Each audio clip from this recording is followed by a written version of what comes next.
The world watched in shock as accusations of sexual assault were levied against two titans of the music industry, Sean Diddy Combs and Sean Jay-Z Carter.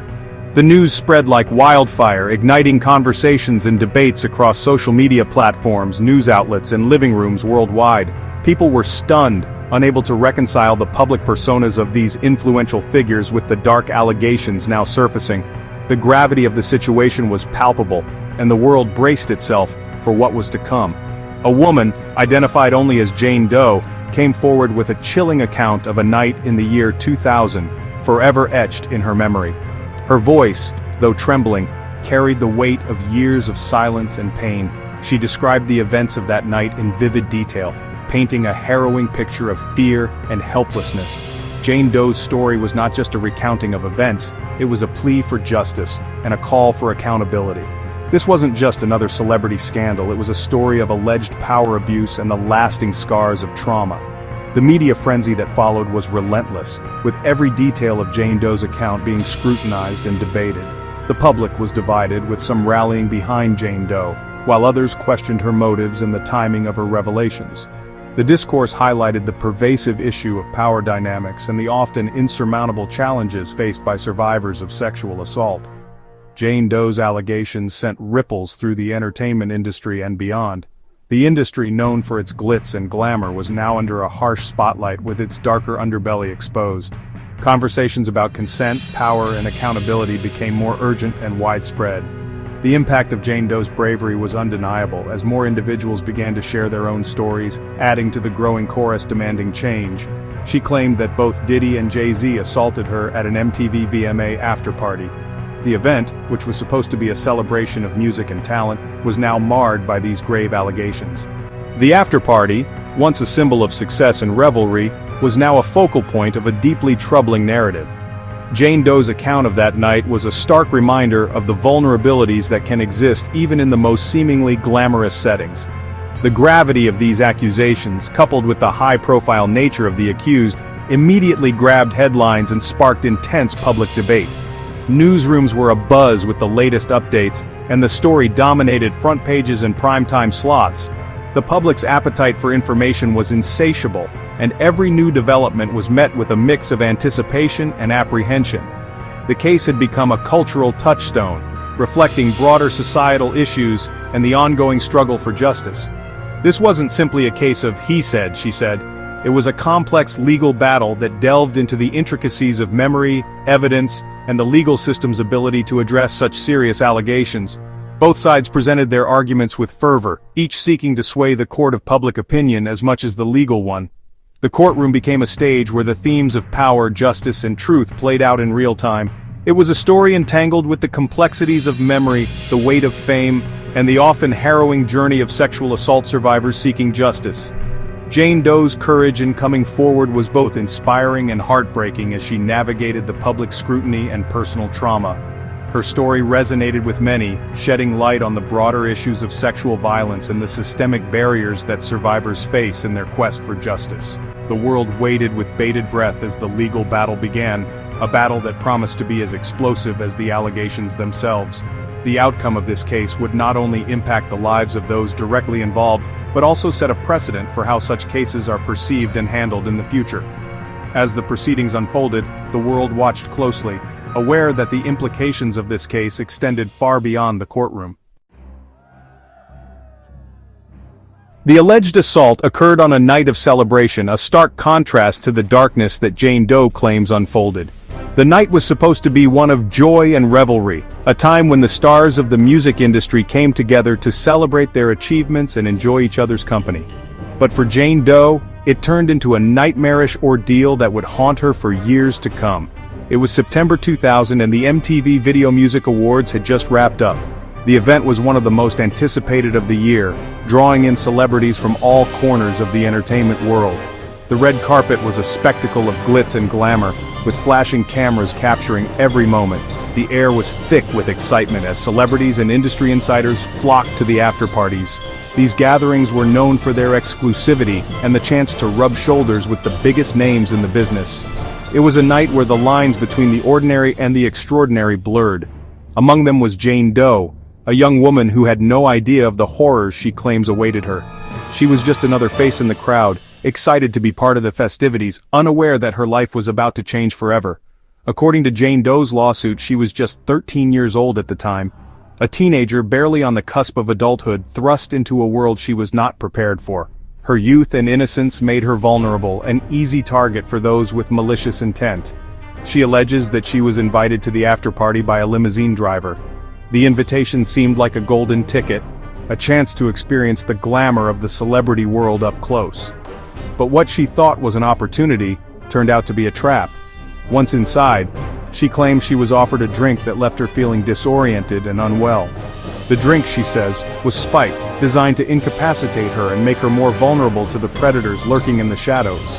Seeking a place to rest, she went to lie down, unaware of the danger she claims lurked nearby. She thought she was finding a moment of respite, a chance to clear her head and regain her strength. But instead, she walked into a nightmare. It was then, Jane Doe alleges, that Diddy, Jay-Z, and another woman, identified only as Celebrity B, entered the room. The presence of these high-profile individuals added a layer of surreal horror to the situation. They were not just strangers, they were icons, people she had seen on TV and admired from afar. What followed, according to her account, was a nightmare. The room, which she had hoped would be a sanctuary, became a prison. The faces she had once seen as glamorous and untouchable were now the faces of her tormentors. Jane Doe claims that both Diddy and Jay-Z sexually assaulted her while Celebrity B remained present. The betrayal she felt was compounded by the presence of another woman, someone who could have helped her but chose to stand by and do nothing. This night, which began with so much promise, ended in a trauma that would take years to heal.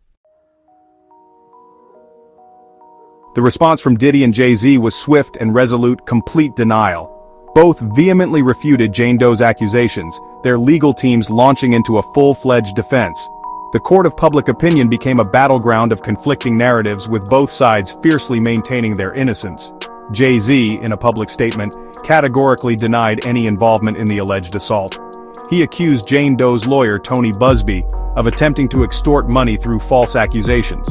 His legal team filed a motion to dismiss the case, labeling it a sham and a publicity stunt. Diddy, already embroiled in other legal troubles at the time, maintained his innocence through his representatives. With his freedom hanging in the balance due to separate charges, Diddy's legal team focused on discrediting Jane Doe's account, highlighting inconsistencies and questioning her motives. Section 4, The Maze of Memory. Trauma and its impact on recall. As the legal battle raged on, a crucial element took center stage: the fallibility of memory, particularly in the aftermath of trauma. The courtroom became a battleground not just of legal arguments but of psychological complexities. Lawyers on both sides grappled with the elusive nature of human memory, especially when it has been marred by traumatic experiences. Jane Doe's account had inconsistencies, gaps, and contradictions that the defense seized upon to cast doubt on her claims. Her testimony, though heartfelt, was riddled with moments of uncertainty. The defense attorneys highlighted every discrepancy, every moment of hesitation, to paint a picture of unreliability. However, experts cautioned against equating inconsistencies with fabrication, pointing to the complex nature of trauma and its impact on memory recall. They explained that trauma can disrupt the brain's ability to store and retrieve memories accurately. The courtroom listened intently as psychologists and neuroscientists detailed how traumatic events can fragment memories, making them seem disjointed and incomplete. Trauma, particularly sexual trauma, can have a profound and lasting effect on the brain. The amygdala, hippocampus, and prefrontal cortex, key regions involved in memory and emotional regulation, can be significantly affected. These changes can lead to difficulties in recalling specific details, as the brain's normal processing pathways are disrupted. Victims often struggle to recall specific details of the traumatic event, their memories fragmented and jumbled. This fragmentation is not a sign of deceit but a natural response to extreme stress. The brain, in an effort to protect itself, may compartmentalize the traumatic experience, leading to gaps and inconsistencies in recall. This is not a sign of lying but rather a common psychological response to overwhelming stress and fear. The brain's primary goal is survival, and in the face of trauma, it prioritizes immediate safety over accurate memory formation.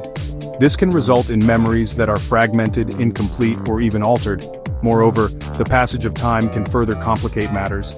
As days turn into months and years, memories can fade and details can become increasingly blurred. The natural decay of memory over time can make it even more challenging for trauma survivors to recall events with precision. Memories fade, details become blurred, and the brain may even unconsciously fill in gaps with fabricated information in an attempt to make sense of the trauma. This phenomenon, known as confabulation, is not a deliberate act of deception, but a subconscious effort to create a coherent narrative from fragmented recollections. This is not intentional deception, but rather a natural, albeit frustrating consequence of how the brain processes and stores traumatic memories. Understanding this can help us approach testimonies of trauma survivors with greater empathy and awareness, recognizing the profound impact that trauma can have on the human mind. Section 5. A history of trouble. Diddy's other legal battles. While the world grappled with the allegations against Diddy and Jay-Z, another legal storm was brewing around Diddy. He was facing a slew of federal charges including sex trafficking, coercion, and abuse. These charges painted a disturbing picture of a man who allegedly used his power and influence to exploit and manipulate women. The sex trafficking indictment against Diddy sent shockwaves through the music industry. It alleged that he had lured women into prostitution with promises of fame and fortune, only to subject them to horrific abuse and control. The indictment detailed a pattern of coercive behavior, including alleged threats, violence, and blackmail. These separate charges against Diddy cast a long shadow over the allegations made by Jane Doe. While he maintained his innocence in both cases, the sex trafficking charges raised serious questions about his character and his treatment of women.